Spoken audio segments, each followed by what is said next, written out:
Bill Johnson is a married man again. The Bethel Church senior pastor tied the knot this week in a private backyard ceremony, 4 months into a sabbatical, and less than 4 years after burying his first wife. His new bride is Linda Francoeur. Reports place her nearly a quarter-century younger than the 75-year-old Bethel patriarch.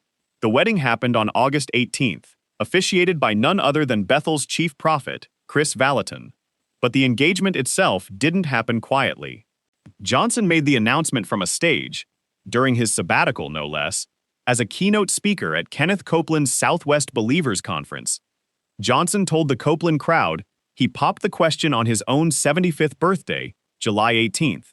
In his words, his family was so taken with Linda that he decided to make the moment a celebration rather than a private one, going down on one knee in front of everyone, choosing to keep his composure rather than risk being overcome with emotion. He said his kids cheered when she said yes. I've got one other thing that I should announce. I am engaged to be married. I know. Linda Francoeur, would you stand so everybody can see my lovely bride-to-be? We are getting married very soon. We're keeping it hush-hush on the dates. Yeah, sorry. So that's. I'm not saying any more. We're actually.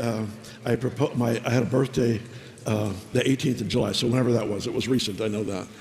And I proposed to her at my family birthday party. We had a big gathering, my kids and grandkids, and I give gifts to my children and my grandchildren on my birthday. And so they all love my birthday. It's amazing. It's I hear my grandkids talk, and they say, "What are you going to ask Papa for his birthday?" You know, so I don't know. I'm right under Christmas somewhere. I'm not sure how that works, but we had such an incredible time as a family, and Linda loves my family so much, and my family is so crazy about her that I thought, I'm going to do the unusual. I'm going to propose at my birthday party. So I handed out all the gifts to the children and grandchildren, and then I said, I have one more. She's looking around the room. Who did we forget?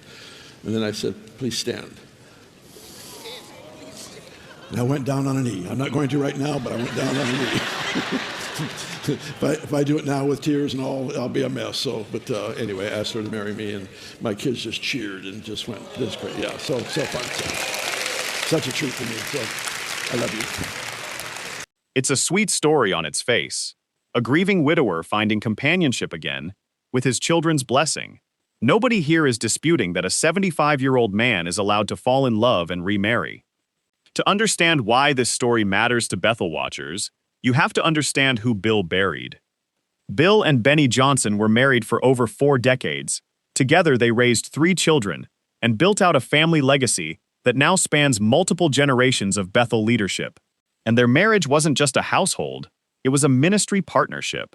Benny stood alongside Bill through Bethel's growth from a mid-size Reading congregation into one of the most influential charismatic churches in the world, known for its worship movement, its school of ministry, and its healing-focused culture.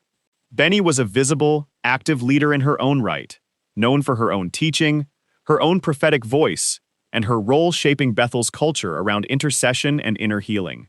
Then came the years defined by her cancer battle. Benny was first diagnosed in 2017, and the couple fought it together for years, through remission and recurrence, all in full view of their congregation.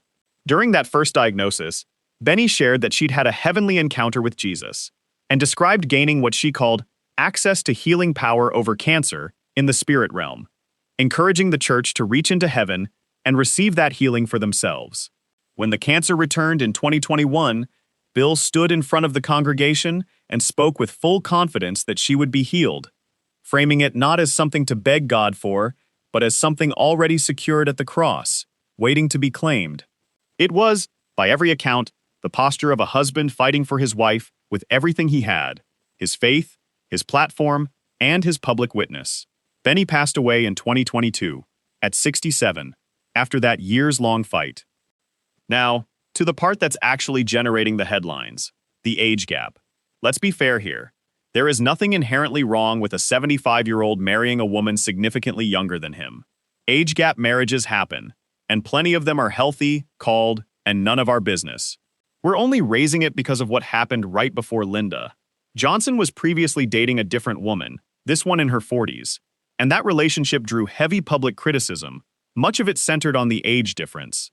That backlash appears to have played a real role in the relationship ending. Johnson has actually addressed this pattern publicly himself. On his Instagram account, Brevived. The post was captioned as a heartfelt plea to be kind toward anyone genuinely trying to honor God. And in it, Johnson gets personal about what that previous relationship apparently cost the woman involved. Here's what he wrote, in his own words. "Can you imagine what a woman faces who is willing to date me? It's brutal. I've witnessed this now firsthand. Someone had the courage to go out with me and suffered horribly as a result. She didn't deserve such a... I'm saddened by the immaturity of some who think their ignorance is intelligence. Unfortunately, even words of ignorance can cause great pain. And now this dear friend has been robbed of the joy of adventure and the privilege to make an honest decision of what's best for them.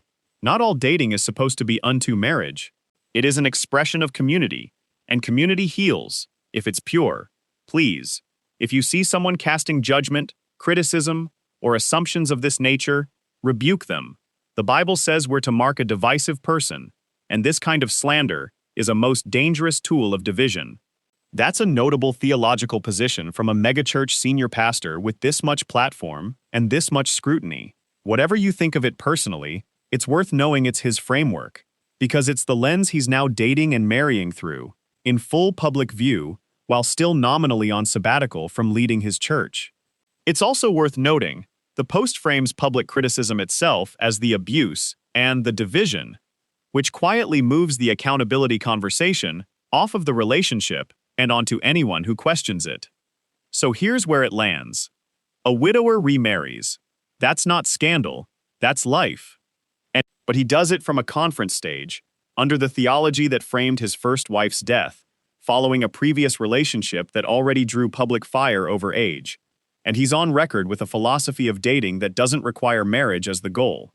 None of that makes this a scandal on its own, but it's exactly the kind of pattern this channel exists to lay out plainly, so you can weigh it for yourself, with discernment, and in prayer.